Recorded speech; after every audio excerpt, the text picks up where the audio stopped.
Welcome. It's a nice Friday morning here, except it's not morning where one of our guests is. But we are here today on an earlier stream to play Dishonored 2 with Arcane Studios creative director Harvey Smith. Harvey, can you say hi to the crowd? Hi guys, I'm co-creative director along with Rafael Colantonio, but he's back in Austin, Texas. Hey, Nice. that's where I am. Hi, Sure, say Raf. hi. Yeah. But I'm Chris Graft. I'm editor in chief of Gamasutra. Hi, Chris Grass. I'm Alex Waro, another editor at Gamasutra. It's a little early for me, so I hope you guys will forgive me if I'm yeah. a little. And a brief acknowledgement, I do have a cold, so I'm going to try not to hack up along, and I'm trying not going to let my phone interrupt me. Um, so I apologize in advance if I'm coughing a lot. But yeah, Harvey, thanks so much for joining us. Thanks for having me. Yeah. And thanks so much for giving us a really cool game to talk about. Yeah, it's been a lot of years in the making, and we're in the middle of shipping and supporting right now. We're very excited about the way people have responded to it. So I can see there that you're outside of Kieran Jindosh's mansion, the Clockwork Mansion mission. Yeah. Yep, I figured this would be good. This is the level everyone I know is talking about, so I figured we would give it a spin today. I managed to make it through the two lower districts down there. Yeah. And that was actually pretty fun because this was the part in the game where I started to feel like I understood what was going on. Quick shout out to Kieran Jindosh. Wait, isn't that the man we're here to kill or not kill in the chat? He's right behind you. Yeah, I guess So, yeah, I guess there he came to see his own death. for people who aren't familiar with Harvey, you've been doing this video game development thing for a while now, right? Can you tell us a little bit about your background? Yeah, not as long as some people. It feels like yesterday, but it's 23 years now.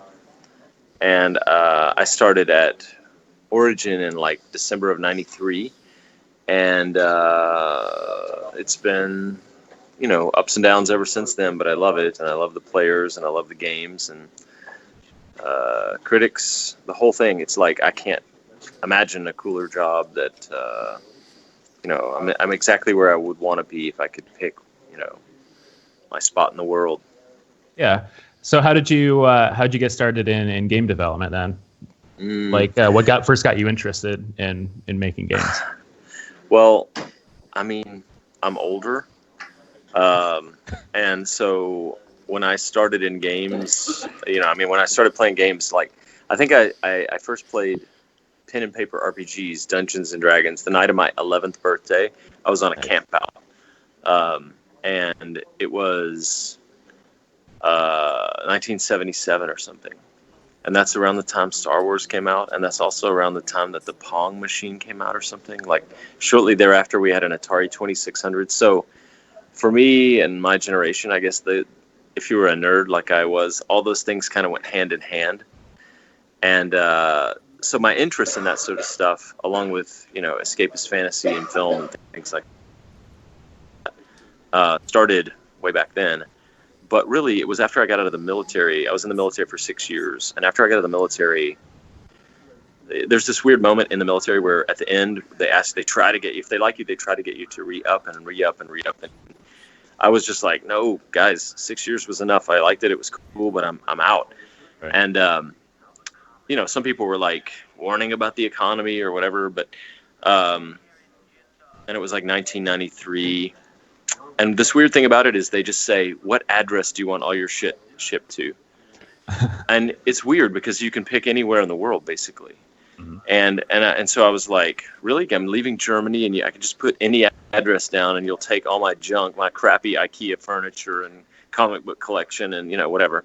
And at the time, my car even, which I had a crappy car too. But and they said, yeah. And so I picked Austin, Texas, because while I grew up on the Texas Gulf Coast, I didn't like it very much. And Austin was the place we'd always go during summers and weekends camping. And it was just magical. There was always so much cool stuff going on in Austin, Texas.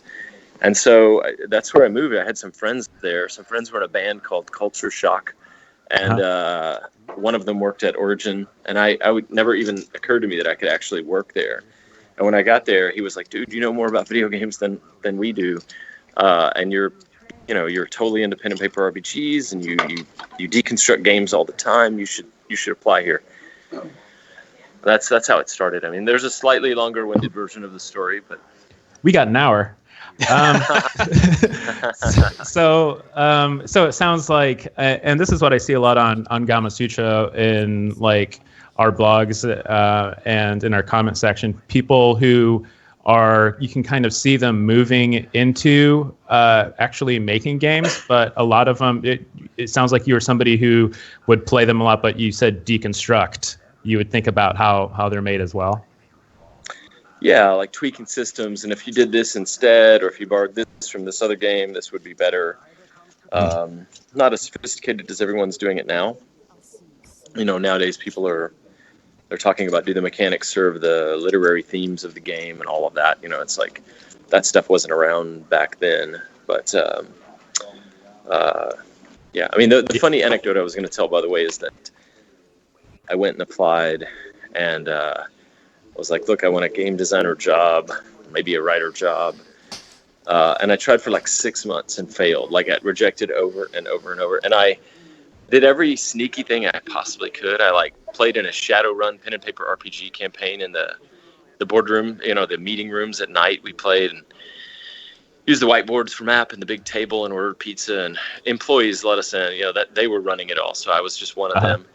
I played on the softball team. We met like twice a week and practiced. We got our asses whipped constantly by the teams like Guns and Hoses, which was the fire department, police department.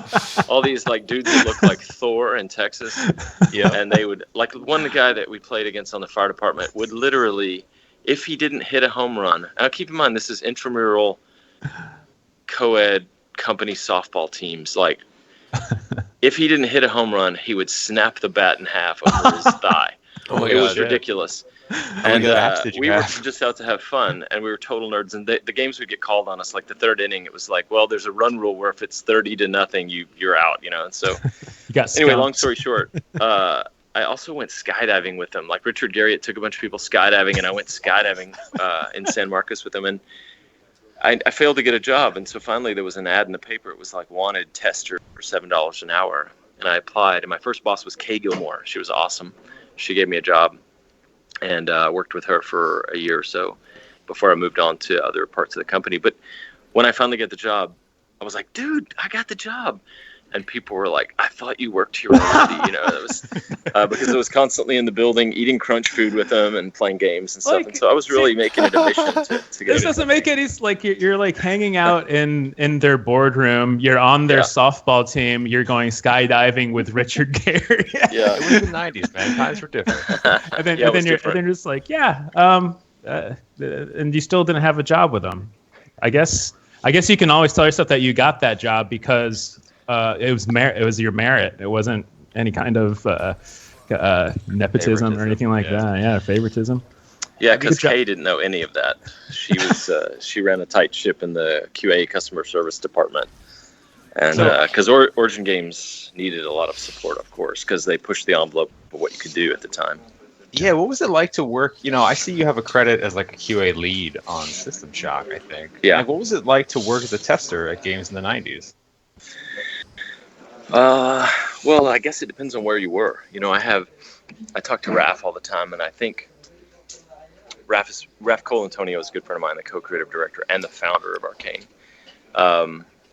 And one of his early games, he's like, his history is very parallel to mine, like the type of games that he loves and how driven he was and all that. But one of the early games that he worked on for quite a while was a Smurf game from some European publisher. Sure. And it wasn't the cool Smurf game that you might be able to imagine. Because, like, hey, you could make a cool Smurf game if you really think about it. The Village, you know, Sims-like, you know, all the different Smurfs have powers or whatever. Gargamel's there. And stuff, sure. Yeah, but it wasn't that. It was like a budget Smurf game or whatever. So I guess other people had a different experience. But, man, Origin was the place to be. And Looking Glass published their games through Origin at the time. And I had actually come there because I was so psyched about Ultima Underworld. I was like, oh my God, that's my favorite game of all time. That's the best game ever. And then I got there and they were like, well, we didn't make it. We just published it. And I was like, oh. And so at some point, Looking Glass brought a new game in, and I saw it over somebody's shoulder, and I went to Kay and I was like, who do I have to kill to get on that team? What is that? And she said, well, it's a science fiction game called System Shock. And I don't remember I think the working title was Citadel or something like that. And I was on it for 10 months because we did a floppy, then we did a CD version. And that was such an early time in the industry that, like, the floppy didn't have any voice. And so when you think about System Shock and Bioshock and that sort of lineage of games, Thief, those things, the audio is huge. The audio is huge. And at the time, we were right on the transition between floppies with all text, and you get the CD version, you have voice. Or you buy an add-in pack on a few extra floppies, and you get voice. Origin did a few of those, too. But anyway, from my perspective, it was magical because it wasn't just, quote, video games, like a racing game or whatever wouldn't have turned me on. It was like Origin's motto was recreate worlds. And Looking Glass was very much obsessed with the sort of you are there-ness of games. And that means like a lot to Arcane's values, like making a complete, plausible, highly detailed, object-rich world.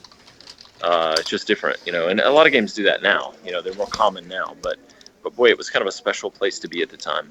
Yeah. How do you think coming up through QA influenced your work as a designer? Because I know a lot of people look at that as a path into different roles in the industry, but nowadays you can just get right into design if you. So, like, how did that work shape who you are as a designer and how you approach game design?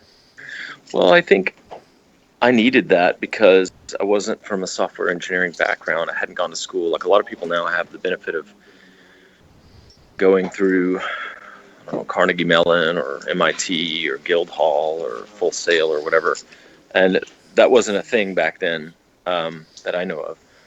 But you know, one of the benefits of it was you worked with everybody. There were moments where I worked with the translations department. There was a period in time when I was close to the translators. And you worked with, you know, people like Warren Spector would call me in and we'd sit in his office and talk. And I'd often play the game when he was demoing it for somebody. And so, you know, the last month of System Shock 1, Doug Church sat in my cubicle. And he and James Fleming, engineers from the team, they got, and Doug, I guess, was technically creative director too, but they got 2 VR headsets working that we were testing with the VFX One and the Cybermax. Sure. And that was like 1994. And so it was kind of a crazy time. And working in QA was like beautiful because you bounce from project to project. You'd see a lot of different teams and methodologies. You work with like every department. How big was the studio back then, like headcount wise, do you think? I don't remember, but it was there were like 5 producer groups and then a support group, and so you had like the Andy Hollis group making highly realistic military flight sims. You had Chris Roberts working on Wing Commander. You had Richard working on Ultima stuff. Maybe some other guys I'm forgetting, but then you had Warren, whose group picked up. Initially, it was not a sexy title; it was like third-party development. But what it meant was whenever somebody would come in with a game from an external studio that we had found promising, like Looking Glass's materials, for instance, then you got to work on very different teams and very different games from project to project. Right on. So, Brian, how you doing in there? How's it look? Sorry, I muted my mic because I was sniffly. I apologize to our viewers, and especially Kieran Josh, who's judging me in-game and out-of-game, apparently. I'm just figuring out still my way around this mansion and these clockwork guards because I am trying to get through this door. Yeah, apparently... Yep, it's going to be that kind of day. Fair enough. All right. It's gonna be that kind of day. All right, I'll get back to this while you all... I'll figure this out. Harvey, tell us about the Clockwork Mansion. How did you all come to make this like strange shifting level that has multiple configurations? Well, one of the things about Arcane is it's a super integrated company where, like, man, every piece of the machine contributes to something. So the Clockwork Mansion is maybe the pinnacle of that because whether you take any specific piece of it from the moving parts of the house, the level design therein, to the narrative, you know, to the voice acting, to Kieran Jindosh as a character, to the animations of all the pieces, to the Clockwork Soldier as an enemy type. It's like, man, the sound, every single piece of that house has been worked on by somebody else, all in harmony, working together. And it's very hard to separate anything out. I was talking to somebody the other day. I was trying to get little snippets of video that we could use for press, because the way the house pieces work, the moving parts, they're actually kind of industrial design. So it's not just like in standard video games where like a mover slides out of the wall and you float on it or whatever. It's a block that's moving through space. It's more like there is literally a hole in the wall and a rod comes out of the hole and it has teeth in the top of the rod along the top edge. And there's a gear somewhere behind the wall where the rod is rolling and the teeth of the gear is driving the rod out. And then when it gets all the way out, it rotates, and that's where like the piece that was vertical attached to the rod becomes a section of floor. And out of the wall, there's like a bunch of those that come out at once. And when they all rotate, they become the floor of the next area that's come out. So it's like you can find stuff in there that you just stop and study between the walls or where a section moves. And that's really the work of the animators and the object artists working together with the architects. It's just a crazy level of like harmony, basically. So do you mean level architects, or did you consult with actual architects? Our level architects actually are architecturally trained. Like one of the things Sebastian Mittone goes for in terms of art people is that he believes in the classics. So he goes after guys that are really fluent with the old masters, their style of lighting, their color, the way they tell stories within the stories. And then same with the architects, like the guys that are really sharp with the tools. They're also just like, this is not the first company, but we've adopted it more than most companies. Like on one project I worked with a guy who had literally designed prisons before working in video games, and he just happened to be a video game fanatic. So it's more and more common. But here, Damien Laurent is our lead architect, and so almost all the lighting you see in the game and almost all the cool architecture comes from his team, and almost all of them have some sort of formal architecture background. Nice. So, go ahead, Chris. Oh, sorry. I was just going to comment that just the like some of the these kind of unique levels in Dishonored 2 and some games like, for example, Antechamber, or these certain games that have such an unbelievable, like to me, like it's so impressive, like the understanding of 3D space. It's something that it's hard for me to wrap my mind around how someone can come up with these kinds of spaces. Period. Yeah, well, that's my comment. The level designer responsible for the Clockwork Mansion is Dan Todd, who went to architecture school, but then moved into the Thief community, and he made Thief mods for a while. And he worked on the flooded district in Dishonored 1. And so he worked with an architect on his project named David. And they worked more closely than most of the level design teams with the animators. There's an animator named Francois who did much of the moving parts and all of that. But the conception of the space, like the way we work, is initially the level designer talks to narrative and kind of plans out the space and not only like who lives there and why you have to kill them and all of that, but also the game design challenges. Like, what if there was a dispenser in this area that gave out whale oil tanks that you could use for this or that, or what if this area was highly guarded, or what if there was a balcony overlooking that area, all in the name of some gameplay, right? Like we're describing at some point something that can happen there.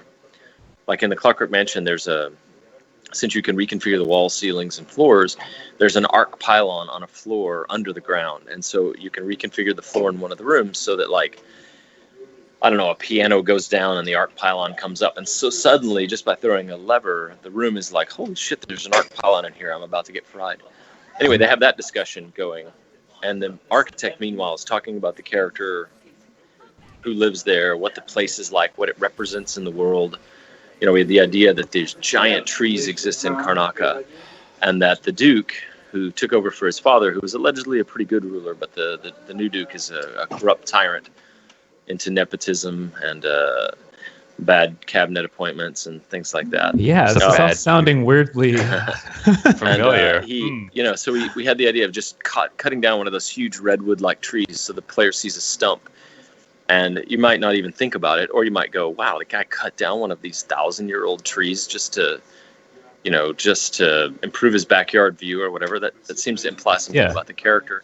But anyway, the architects kind of work on that level, and they have their own ideas for like that hallway that extends where Jindosh has that first conversation with you. It's just kind of crazy the way it works.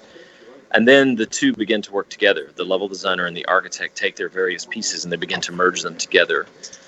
So the gameplay, the narrative, and the architecture all come together at some point. But it's a big involved process, and it goes through lots of iteration.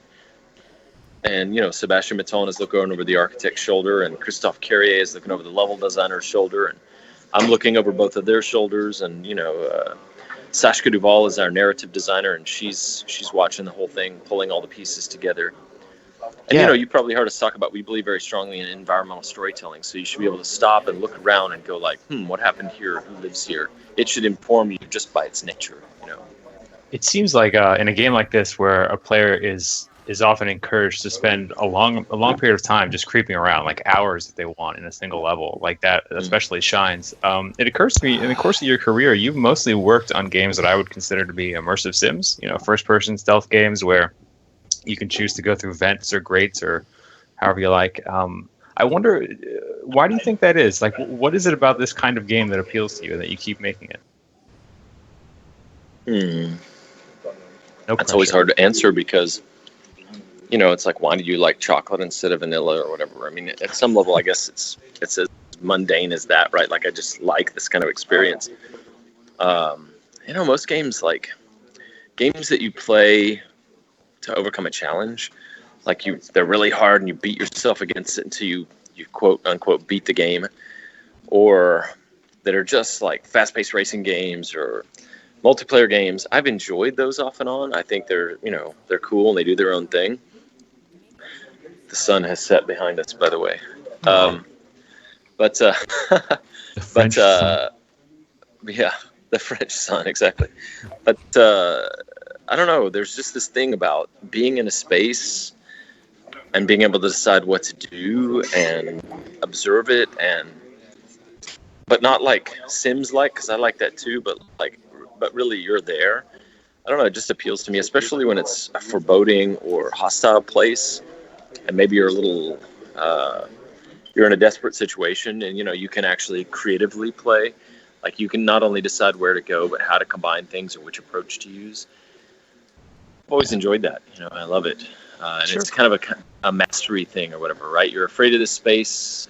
It's hostile to you. Do you have some way of overcoming it? I don't know. Yeah, when it's worked best for me, it's been those things. Something else I think about along those lines is like, in terms of like the games you create and why you create them, and how it's kind of ineffable. You just sort of like, you know what you like and you make it. Like, how has the place where you make games affected your work? Because you went from Texas, where Chris is now, to Lyon, and since then you've come to work on Dishonored, and I'd be curious to know like how has changing your environment changed your work as a game developer? Yeah, it's interesting. I don't know. I mean, we did the first Dishonored while I was still in Austin. I've been at Arcane like 8.5 years now or something, and Raph and I co-creative directed Dishonored 1 from Austin, working with Austin team and the Lyon team. And then when Dishonored 1 was finished, I moved over here, and Raph moved on to Prey. And the two of us stay in touch, but we're working on separate games. Right. I don't know. It's more about the people, you like learn something from everybody you work with. The game designers here, I work with a new set of game designers, like I had already worked with Dingo Bakaba, our lead designer, but I never would have met Jerome Braun or Alexander Leboucher. There are these guys that I've worked with here. I never would have met Sashka Duval probably. And also all of the skills and talent and the history of people on the animation team or the art team, like I wouldn't have sat next to them. And there's something different about remote working with somebody versus like actually day to day going to lunch with them, sitting with them. And so Right. I think it's probably more about the people. Although here, to be fair, there is like France is different. I mean, it's got European history, architecture, unique features about the city and the way they build cities. The French are very into doing things the right way to do them in the sense of the way that people in society benefit from it. You know, there's a time in the spring we drink rosé instead of red wine or white wine. You know, when it's time to pick the new Beaujolais grapes, the night that the new Beaujolais is announced, we all go to a bar and have a glass of Beaujolais. You know, so they're into tradition and family and social ritual, and I really like that. Yeah, sounds all right. Yeah, it's pretty great. But yeah, and then on top of that, living in the city, like I live in an apartment block that's like, I don't know, it's probably only 200 or 300 years old, but I can cross the river into Vieux-Lyon, and it's like much older. Easy to find a 500-year-old building, and then I can go up on the hill, and there's big Roman ruins overlooking the city, because there's a big mount overlooking the valley that the city's built in. And like Fauvier is this cathedral up there, and it's overlooking this Roman ruin that has a giant amphitheater, and it's just like, wow, people have been living in this spot looking down on this place where the two rivers converge for a long time. And that certainly that influences you. You know, that it says, oh, we're not just this moment in time. We've all been living here for a long time, doing things, you know, buying food and raising kids and having a job and, you know, whatever. Yeah. There is somebody whose Twitch handle is Notice Me Harvey Smith, and he says, give him a shout out for me, at least, please. So I don't know if that, I guess I guess you've been noticed. Hi, Notice Me Harvey Smith. Congratulations to that guy. There we go. He made his her day. So kind of rewinding, you mentioned earlier in the conversation when you first started, there wasn't really much conversation about theme and mechanics. And you were just describing the development process there at Arcane on just how everyone is collaborating with their different disciplines, getting together, getting on the same page. What are your thoughts on like theme and mechanics? Does like it seems like one is serving the other here in Dishonored and the Dishonored series. Yeah, I mean, we at least think about it, you know, like I remember a long time ago, I was on this panel with, let me make sure I get his name right, Ian Bell, one of the guys who made Elite, the original. I guess he and David Rabin made Elite. And David Rabin, yeah. And I was on this panel with Ian Bell, and we were in London, and he had I had flown in, stayed in the hotel, I was there for something else, you know, it was a cool venue. And he had ridden his bike across London and was coming to be on the panel, and was a fun, quirky, interesting guy. And we were sitting behind the panel before it even started talking. And I was like, holy shit, you made it a lead. You know, I was like fanboying out. And he was like, yeah, and I wish I hadn't. Or I don't remember. I don't want to put words in his mouth. But he had some reaction like that shocked me at the time. It was quite a long time ago. And I said, why? And he was like, well, because the implicit values of Elite are evil in a capitalistic way. You find metals in a place where nobody needs them, and you fly them to a place where people are just desperate for them, and you overcharge them for it. And you find food in a place where everybody's got plenty, and you take them to some place where everybody's starving, and you triple the price. And it's like, and I don't agree with that, you know. And it was just like, I was like, wow, the game mechanics have some sort of implicit political bias one way or the other. It was fascinating. Like, there's no such thing as a neutral game mechanic, you know? Right. And wherever you come down on that, you know, hey, fuck it. That's the best way to distribute materials, like to give somebody an incentive to do it. Maybe that's your view. But one way or the other, it is there, you know? And I was just like, before the panel even began, I was just like mind blown, you know? And so, yeah, we do talk about things like that, you know? Like, is there any other way besides? I know morality systems are limited, of course, and there are good ways to handle them and bad ways, but even then, it's a morality system. But like, is there any other way to make an action game where you want the player to feel fear and to feel mastery over these powerful, malevolent enemies? You want to put the player in a threatening space and jeopardize them. Is there a way to do that where you don't just get to the end of the game and we give you a medal, like, congratulations, you killed 1,600 people, here's the count, we have the exact count. Over the course of the game, you killed 1,607 people, you win. Mhm. You know, because, like, on one hand, like, if I'm playing a racing game or whatever, and it's like, you came in first, you went this many miles per hour, that's cool. Computers do that well, you know. Mhm. If I'm doing a hoop challenge and I'm flying a little acrobatic or aerobatic plane, as they call them, and I'm trying to go through hoops or whatever, and you collected this many rings and this many bonus rings, that's great. That's great. But as soon as you move into narrative territory and you move into, you know, simulations of the world, like, maybe it's fine. Maybe you're like, you know, you find this cathartic, and so it's okay that you killed 1,603 people or whatever. But at least you should think about it. You know, you should at least think about, like, we're rewarding you for. We're saying that the only way to solve your problem is, like, mass murder. You know, and it's like, hey, I get it. You know, I love action games. I love gunning people down in games, and all the tricks of, like, making them robots or making them zombies or whatever are fine too.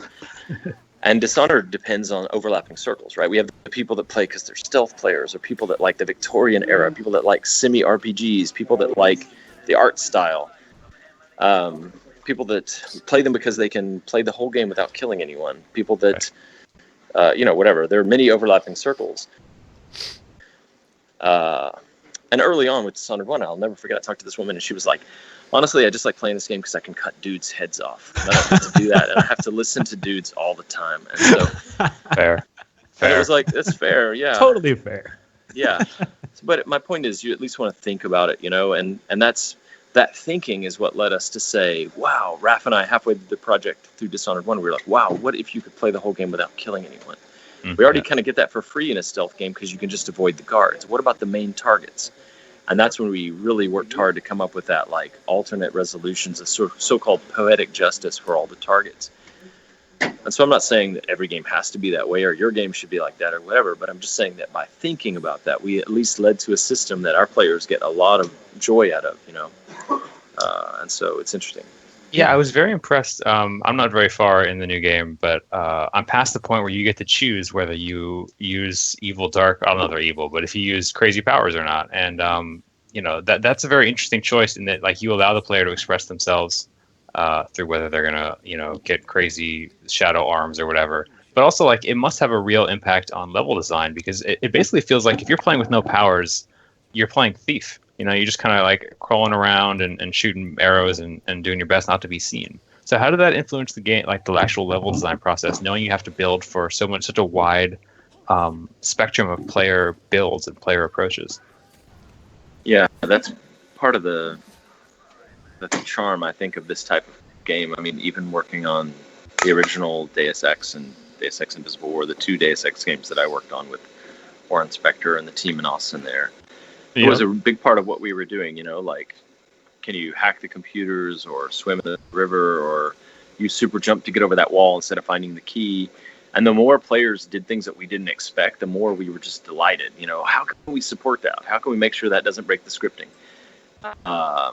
And so Arcane is built in a similar way. We love that stuff. In Dishonored 1, we force you to take Blink. When the outsider marks you, he gives you Blink by default. Right. But then we were all very excited about the fact that you didn't actually have to spend your runes on any other powers if you didn't want. You could play through the whole game with just Blink. And we gave you an achievement for that called Flesh and Steel. And so for Dishonored 2, we had joked about, like, what if you could play the whole game with no powers? And Christophe Carrier and Joachim Davio, the level design leads, they very much said, yeah, we should do that. And I was very excited about it. And Dinga Bakabo was excited about it. And then the first question we had for them is, how's the level design going to work? Like, how often do you depend on powers, you know? Because we have these doll houses with metrics about how high you can jump, how high up you can grab something and climb, how far apart can you jump from this rooftop to this rooftop, even with all your powers maxed out. If you have blink plus double jump or whatever, we know how far you can go. And we never change that after we establish it, because changing that wrecks the architecture, and the architecture is very expensive to change, whereas the number values are very quick to tweak. Right. And so the level designers basically had to sign up from minute one for there's always a path to get through the game with no powers, and thus we formalized it as the no powers playthrough or flesh and steel mode. And it's funny because you can look on Steam and look at the achievements, and like lots of people have done this thing or that thing, but only a small number of people have actually completed the game with no powers, because we knew it would be difficult, and people probably save it for their third playthrough or something like that. So, I think I've stunned you guys by talking so much. No, you've not. Like, Sorry. no, I'm just absorbing it. I'm letting your words just wash over me. The morality and choice and things like that. It's something that like Warren Spector, who you've worked with, like, he talks about a lot. He has a lot of opinions about that. What about you? What's your perspective on choice in games? What does that mean to you as a designer? Well, for me, it's a range. There's definitely consequence. Like if you're playing poker with someone and you make this move instead of that move, you can literally be utterly wiped out in the game. It's a choice mechanically with a huge amount of consequence. And we try to map that to narrative in, games like Dishonored or Deus Ex, where people played Deus Ex remember the Anna Navarre moment where she tells you to go onto the plane sitting on the tarmac and kill Lebedev. Mm-hmm. And you go in and talk to him, and he explains why you shouldn't, and you have to make a decision. You either have to kill him or come out and she kills him, or come out and try to kill her. And it's like, it's a decision with consequence, and the plot shifts after that. Things change. And that's fine. That's cool. That's something that we're into. And then there's systematized versions of that, like in our case, the chaos system, that gives you a more cynical ending, where the fantasy is like, if you've killed a lot of people, the fantasy is like, I left that town burning at my back. And the other fantasy where you haven't killed anyone is more like, they didn't even know I was there. I ghosted this thing. And I like both of those. It's a more systemic version of the same thing, choice and consequence. But I also just like expression. Red Dead Redemption was one of my favorite games the year it came out, and it's like, why did you choose the Palomino versus the Black Horse or whatever, whatever those are called? Why does Palomino get a cool name? Appaloosa gets a cool name, but Black Horse is just like the Black Horse. Just black, yeah. Maybe there's a name. Horse experts will probably weigh in on your chat feed. Maybe there's a horse expert in our Twitch chat right now. I have a question, Harvey. What's the fantasy of the assassin who is kind of not very good at her job and is just trying to bumble her way through and stay alive? Because I feel like that's what I am right now. I am neither the great killer or the sneaky ghost. I'm just like, oh god, please don't kill me. Please don't kill me. Yeah. At least no one in chat's making fun of you anymore. Yeah, that wasn't fun. Although actually, Bryant is no longer being cyberbullied in his own Twitch chat. I do actually genuinely wonder, Harvey, how do you feel about that experience? What do you feel is fun about fumbling and sucking at something until you're sort of good at something, to quote Adventure Time? Well, I mean, obviously there's the mastery. We always tell people, regardless of what you think about the Dishonored games, they change pretty dramatically after about 4 or 5 hours of play, because you just gain this fluency. And I'm serious, they really change on a second playthrough. And I don't just mean with all the branching content and the various paths we have and things like that, and the different characters and the different mechanics, and the different outcomes for different things. You can't see all the floor space in one playthrough generally. I don't just mean that. What I mean is you're so fluent and you kind of know where to go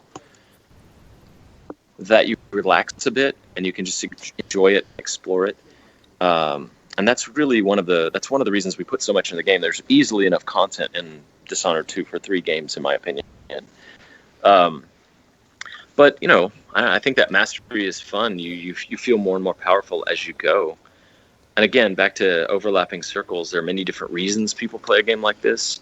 I think it's more true for us than it is for most games. And there are people who, like, one of my friends' mom is like 72, and she was a math professor who used to, at university, she used to play adventure games on the mainframes there. And so now she occasionally plays a Myst-like game like Abduction or something like that. She likes puzzle games. And when this game came out, she was drawn to the art, and she said, can I put it on easy mode and just wander through the game? And we're like, well, kinda, and I guess she got killed over and over and killed a lot of people in the process. But like, it made me wish we had an even easier mode where nobody cared you were there, and you could just walk around and look at things. And we almost did that, but we didn't. Still, easy mode is pretty much calibrated so that like you can just explore. But again, overlapping circles, people play for different reasons, and there's a pleasure to just seeing the space where somebody else lives and eavesdropping on the conversations between the aristocrats up here, or the guards, or the cooks in the kitchen nearby. I had to knock out one of those cooks. Sorry, cook. Yeah, I gotta jump in with your friend's mom and say like some kind of like walking sim mode. Like it would be fantastic in a game like this because there's so much detail in the environments and they're so intricate. But the game design itself, sort of lays this oppressive blanket of fear and like tension on you at all times. So you always have to be creeping, always have to be careful. And that's an interesting and like often intoxicating mix of gameplay elements. But sometimes you just want to like hang out and look at everything. That's kind of and like, often on a second playthrough, you feel a little more, capable and a little more relaxed about where you're going and all. And a lot of people have asked for like a new game plus mode. We haven't made any official announcement about that yet, but you can imagine how that might work. Like if you could keep your bone charm traits and the runes from your previous playthroughs or whatever. Sure. Yeah, because then you could. It's almost the same thing, right? Instead of nerfing the entire world, you just let the player be like super capable. Yeah. It's like virtual reality has kind of made me think about these types of things because you almost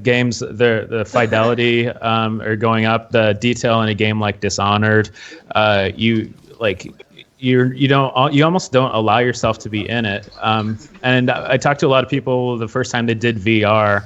And certainly in my case, when I was first in a demo for Rage in VR, and I wasn't concerned with anything else that was going on except for this like textured cube that I was just like going up to and going against. And like it's something like that. It kind of, I guess my point is that being able to appreciate like unhindered and with no pressure, some of these worlds that people are creating, there's value just in that.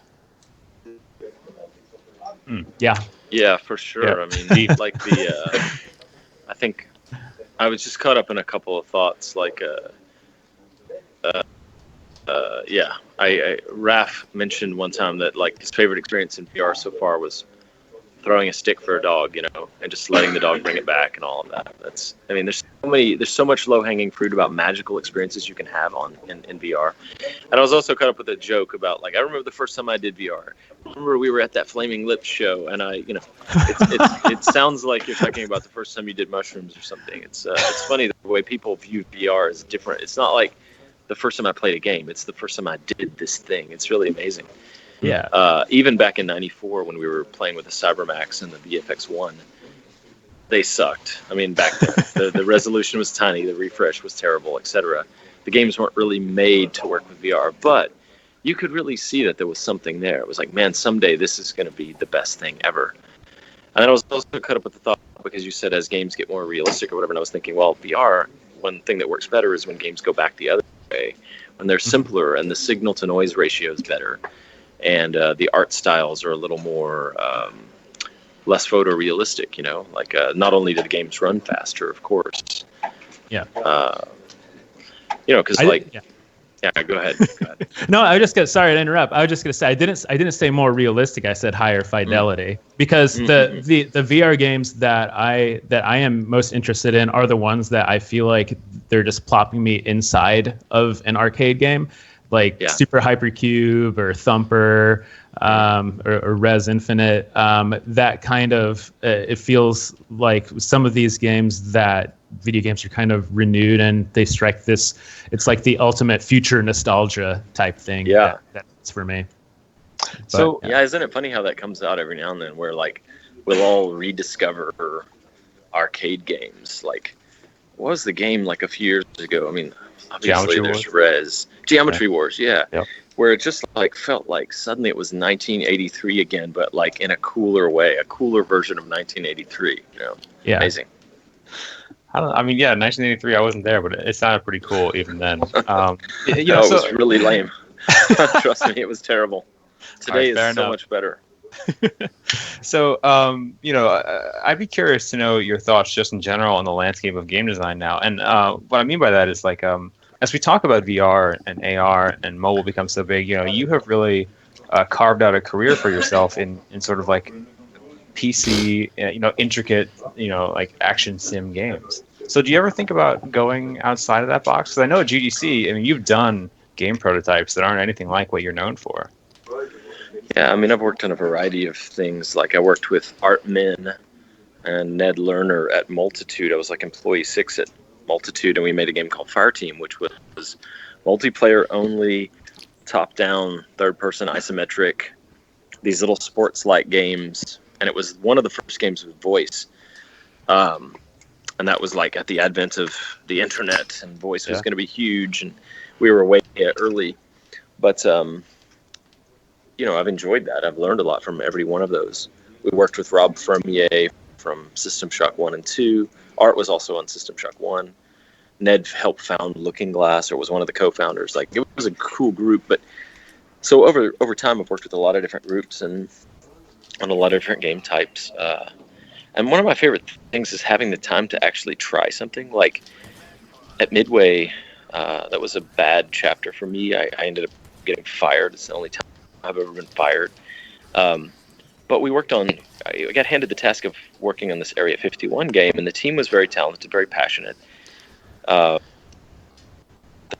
lot of things there. It just, the company, it wasn't the right moment in time, and the company around us, the publisher, it wasn't the right situation, and the game ended up not coming together quite well enough and shipped early. But that said, there were things I loved about it, like the fact that it was called Black Site, the fact that it was a bit of a political allegory, the fact that we set missions in suburban neighborhoods that you shot up that was super compelling to me. Gas station. But also we had this mechanic where the more you did poorly, the more your squad mates would panic, which is a positive feedback loop, right? Like it causes a problem for the player. Like, whoa, this situation that was bad is starting to get worse. But then the idea was you kind of smart bomb your way out of it. You use up your grenades, or you play really hard for a moment to tip the scale back the other way. And when you're doing well, they get more confident. Their barks, their voice lines get more confident. And you could also look around the world and direct them at something, like go blow that car up, or open that door, or take a position up here. And I really loved our experimentation with that, and I look around and I see people like on Shadow of Mordor, the team did the Nemesis system. I was so impressed by that. Oh, yeah. Our game is packed, Dishonored 2 is packed with game mechanics, not only at the player level, for stealth and combat and all that, but at the level design level. And then we also get some mileage out of, I guess other artists and other medium would call it negative space. We get some mileage out of taking those powers away in different situations, like no powers mode, or in the Crack in the Slab mission where you can play with time travel, but you don't have blink and that sort of thing. So like, man, I wish I could live another 100 years, because games are really exciting and we're right on the verge. It's very tempting to want to just plunge into VR. It's like dedicate my life to it, because it's so fascinating, and there's so much low-hanging fruit right now, and there's so many things to figure out, and there's so much that can be done with story and narrative in VR. So in many ways, it's like it's a golden age. There are obviously problems, of course, but like, relatively speaking, I feel like all of us, from critiquing them to making them to working on sound for them, or it's a great time. There's a lot of interesting stuff out. Yeah, When you for say sure. when you say like low hanging fruit for VR, can you kind of describe like what you mean by that? Well, um, a good example, one of my favorite games. Oh no, let me back up. I said earlier playing fetch with a dog. Like Sure. the sort of production values barrier to entry to playing fetch with a dog is probably pretty low. And I don't mean that in a disparaging way at all. To make a AAA game or a really high valued indie game, there are certain low bars, there's certain high bars you have to hit, you know. For an indie game, you probably have to have a unique art style and some sort of meaningful hook, the way Fez had or whatever, the way Braid had. For a AAA game, you have to have something like that, probably a little less on the emotionally meaningful or thematic side, but a little more on the, well, all games come with achievements and they all come with, if you have a gun game, you have to be able to crouch, you have to be able to pistol whip, you have to be able to block, whatever. There's stuff that like is not endemic to your game. It's not the cool part of your game necessarily, but like people expect it, and therefore it just adds to the like production cost of even competing, even trying to make a game, And so as soon as you are in VR, people are so fascinated by the fact that they're just standing in the space looking around that it really is liberating creatively, I guess, where you can like really focus on that thing. Everybody remembers the first time they played with the Vive and they were standing on the deck of that sunken destroyer and a whale swam by or whatever, or the Wizard's Den where like you accidentally shrink yourself down onto his tabletop and a spider crawls up that's the size of like a fucking cow, and I grabbed a headset and practically screamed like a child, like, tell me if this fucking spider is the main focus of the demo. I yelled something like that, and the guy knew I was about to like wreck his equipment, and so he very quickly was like, no, the spider goes away, calm down. And so sure enough, the spider left, and I was just like, okay, I couldn't handle that. And I dreamed about that spider that night. It's so powerful. Yeah. And it's one room. That whole demo is one room. And the destroyer, underwater destroyer, is like, 5 minutes long or something. And playing fetch with a dog it doesn't have to have achievements or pistol whipping or anything like that. It's a very simple pleasure. Yeah. And yet so powerful because of the medium. I'd be curious to know like how now compares to like in the early 90s when you were working on PC games, and it felt like as a very young I was pretty young in the 90s.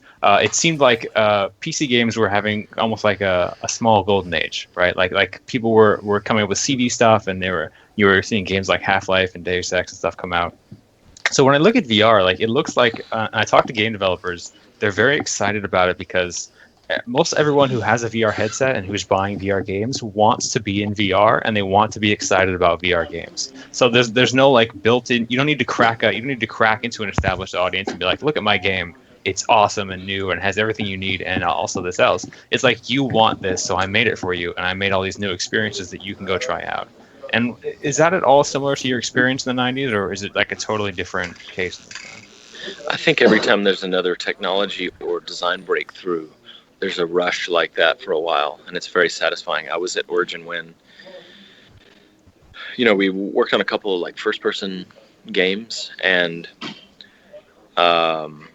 System Shock 1. Again, I wasn't a developer on System Shock 1, but I was support, the QA team for 10 months, and I gave my heart and soul for those guys because they taught me so much, and they were so fun to work with. And I think Warren loved them as much as I did. We both benefited so much from working on that project.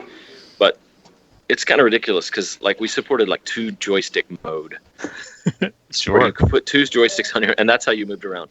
We supported the mouse only mode where in order to crouch, you like literally could reach up to the top of the screen, grab a small figure, iconic figure, and then like crouch him down, and that's how you or crouch him up with your mouse pointer. Yeah. We supported modes like your one hand on the mouse, one hand on the joystick. We did all kinds of crazy things, and then.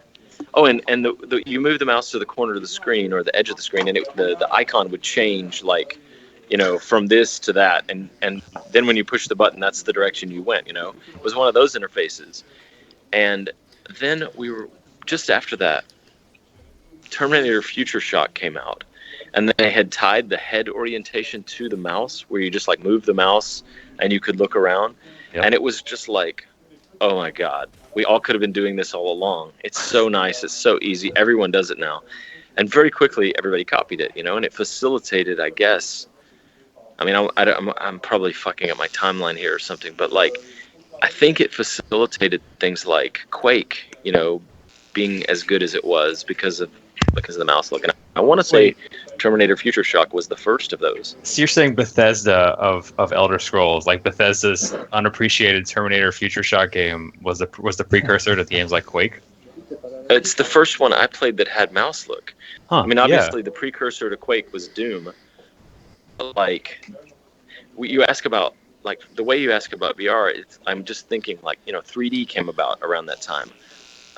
Multiplayer came about around that time. Dynamic lighting came about, around about that time. Sound cards. And mouse look did as well. And so it's just like, those things instantly facilitated game design ideas if people really wanted to mine them for that. Bouncing a grenade around a corner was kind of a new thing at that point, because before you could sure shoot or whatever, but like the physics weren't really there. Thief, the Dark Project, another game I did not work on, but I often get credit for because Randy Smith, my friend, worked on it as a level designer, and later as a creative director of Thief 3. And I guess people confuse us because we gave a speech together at GDC one year on immersion or whatever, and so they give him credit for my games and me credit for his games. But I didn't work on Thief, but I love Thief. I was a huge Thief 1 fan. I love Thief 2, and I know most people prefer Thief 2. I prefer Thief 1. Mm-hmm. But, like the fact that they could map where in the world shadows had fallen and like derive some sort of light value from that about how easily guards saw you. And then because voice had just become a thing in games because hard drive space or CD space had gotten bigger, so they could have a bunch of AI states reflected by voice lines. Right. It was a new thing. And instead of like the player having to read some obscure stat somewhere about whether the guard was aware of you or not, or watch a little icon over its head, the guy could say like, hey, what was that? And it's like those things all facilitated those tech changes, even a simple one. I mean, even backing up, like the difference between Japanese RPGs and Western RPGs at some point was probably that the Western ones used a hard drive. They relied on it, and so you could save state more. Mm-hmm. And so one went in the direction of like very responsive controls and things like that. And the other one went in the direction of like you make changes in the world and it remembers your state. Like in Ultima, you could like go to a farmhouse, eat the pumpkin off some guy's table, and then later come back 8 hours later after visiting the other side of the island, and the pumpkin's gone still, Right. And the guy's wandering around going, who ate my lunch? Yeah. But, that's a fundamental difference in the technology that facilitated a game design opportunity. We have maybe a minute and a half left here. I have to get this very important question from chat in from Kieran Jindosh. He asks, or she, I don't know, hey, Harvey, the picture you posted of Michael Stipe on Twitter, is that what you based Sokolov's new appearance on? Is Sokolov based on Michael Stipe, question. the lead singer of the now... The art and business of Michael Stipe. No, but maybe now you're thinking, because you look like you're thinking now. Maybe it somehow seeped into your subconscious. I think the truth is probably I was drawn to that photo because it does kind of look like Sebastian Maton and his team. Florence and JB are like primarily the people that work on the faces with Sebastian, but and they work with concept artists that we work with as well. But they had to imagine Sokolov 15 years older because he was already old in the first game, and he ends up. You see him on the boat ride into the Dust District mission. You've probably seen that if you haven't played the game yet. And it does kind of look like that, and it's creepy because when I was a kid, REM was like really cool, like folk rock band on what we called college radio, and some of their stuff is just magical, and Michael Stipe seems so young and so earnest, and now you look at him and he looks like an earnest. He looks like Walt Whitman or something. He looks like a grandfather, Yeah. Yeah. But still a cool grandfather, like a hip grandfather, like a college radio grandfather. Yeah, I don't want to say he's not cool because he's old, because we're all getting there. But it's a different look. It's a different phase of his life, and it was like shocking to see that. Like, wait, he doesn't still look like he did in 1983. Like, yeah. I'm thinking the next game from Harvey Smith is going to involve. It's going to be in VR. It's going to be kind of like low polygon arcade thing and it's going to star Michael Stipe with licensed REM soundtrack. I mean, imagine if 1983 REM did a soundtrack for Kentucky Route Zero. Wouldn't that be beautiful? Oh, yeah. There's so many time travel game development would be so awesome. Yeah. If only. Well, maybe someday. I would like to sometimes want to travel to warp different times into another time period. Oh God.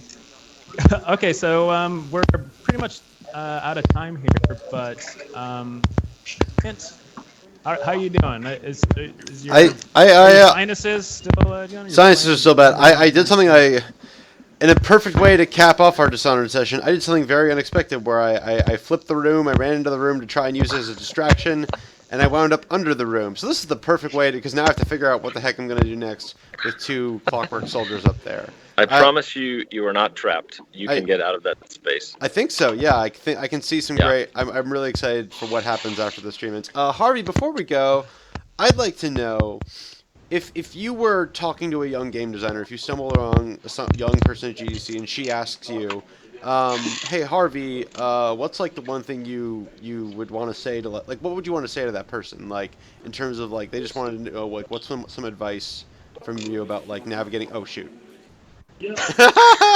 Don't walk into the wall of light. That's what I tell her. Okay, yeah, but what would you?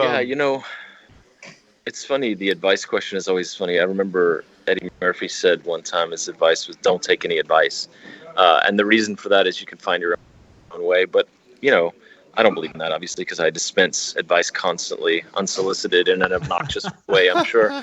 But I would say my favorite advice is like what they tell actors, which is just keep working.